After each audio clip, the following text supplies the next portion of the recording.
Hi, I'm Edward McEachern, Chief Medical Officer for Pacific Source Health Plans. Today I want to talk about some of the things that we all struggle with in the wintertime. And if you wanted to title this lecture, it's called Keep Moving. The outline of the talk I'm going to give today talks a little bit about the endocrine system and its basic physiology, or how it works. I'm going to talk about the difference between the last 100,000 years of evolution. Then I'm going to talk about some of those activities that you can take to alleviate sort of the weight gain and the depression and the seasonal affective disorder that people sometimes experience during the winter months. So basic physiology. The endocrine system is an interesting system in the body, and it's actually very simple to understand, but it's complex, and so bear with me for just a second.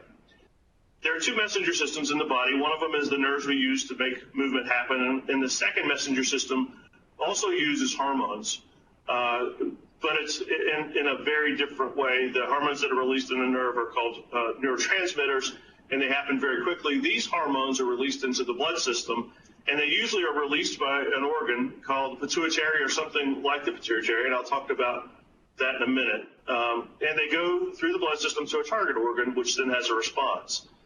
Those hormones control a bunch of things in your body: reproduction, growth and development, metabolism of body defenses. And what I want to talk about today is homeostasis and metabolism as you go into the winter months.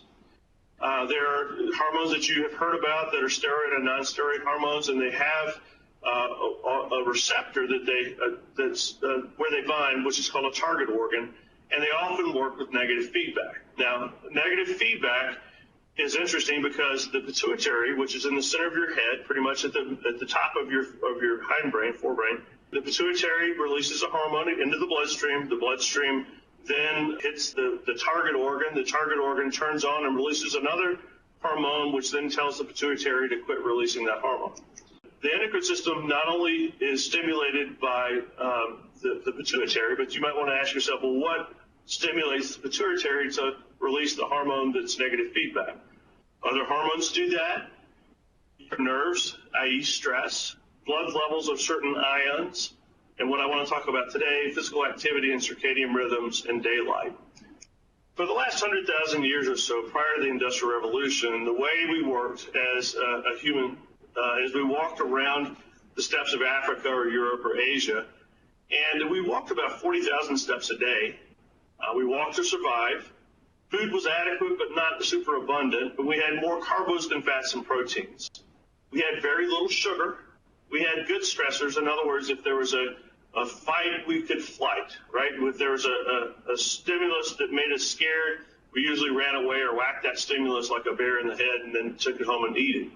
We had extended families in small communities where we knew everybody.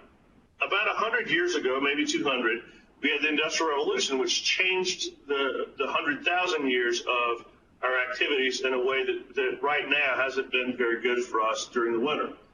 We sit to survive instead of walk to survive. Most of us do at desk jobs. There's lots of food in the holidays, lots of sugar, and they're bad stressors. In other words, we get stressed out. The fight comes with no flight, and that's bad for us as it sort of sits in those hormones in our body as time goes on. And especially in the time of COVID, we have maybe socially isolated more than we have wanted to in the past. And so our family and friends are not so ubiquitous as we do in the past. So why is that important to the endocrine system? What happens in the endocrine system is sitting is a bad signal for our endocrine system. Sitting means that we're hurt, the environment is bad, or that there's no food around for us. And so your body responds to that. What your body does is it starts to defend fat mass. It utilizes calories much more efficiently than when you're active. And it puts the body's biggest energy hog, your brain, into a mode of decreased energy usage, which is called a mild depression. And it creates more sensitivity to catabolic hormones, i.e. those hormones that make you fat.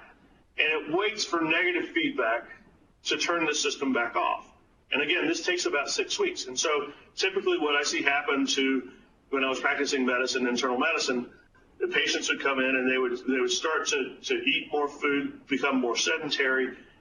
They got less light. And what happens is about 6 weeks into the year, when the days start getting shorter, they become more and more depressed, and they end up around Christmas or the first month of the year, January, they end up being depressed and sort of sad about a lot of different things.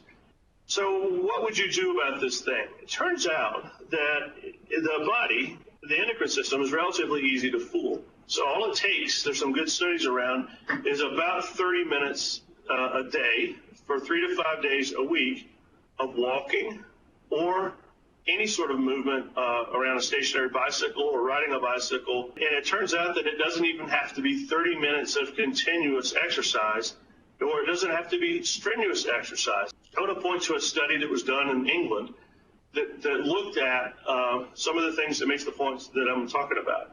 And it looked at 500,000 people who they studied and 25 million people who were the controls. This is a massive study that was done over a 10-year period with a cohort of people. They had one group of people who was sedentary, they had another group of people who walked to work, and they had another group of people who cycled.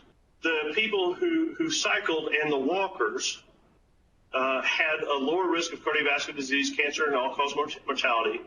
They had a 40% lower incidence of heart mortality, and they decreased, those people who walked or cycled decreased the incidence and mortality from cancer. What was also interesting about this study is that it didn't take that much effort to fool your endocrine system. And if you walked 30 minutes, 3 to 5 times a week, just walking 30 minutes, 3 to 5 times a week actually began to fool your endocrine system and gave you these kind of results I just talked about. Cycling made those results even greater, but in any case, walking or cycling 30 minutes, 3 to 5 times a week, fooled the endocrine system into maintaining the status that you have during the active months of the summer.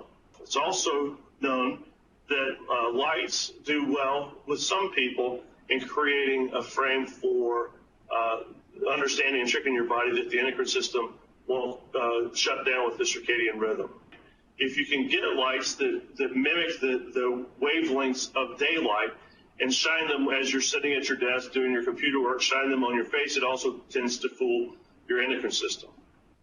Again, I'm Edward McEachern, the Chief Medical Officer for Pacific Shores Health Plans. Thanks for listening. If this is helpful, pass it on to a friend.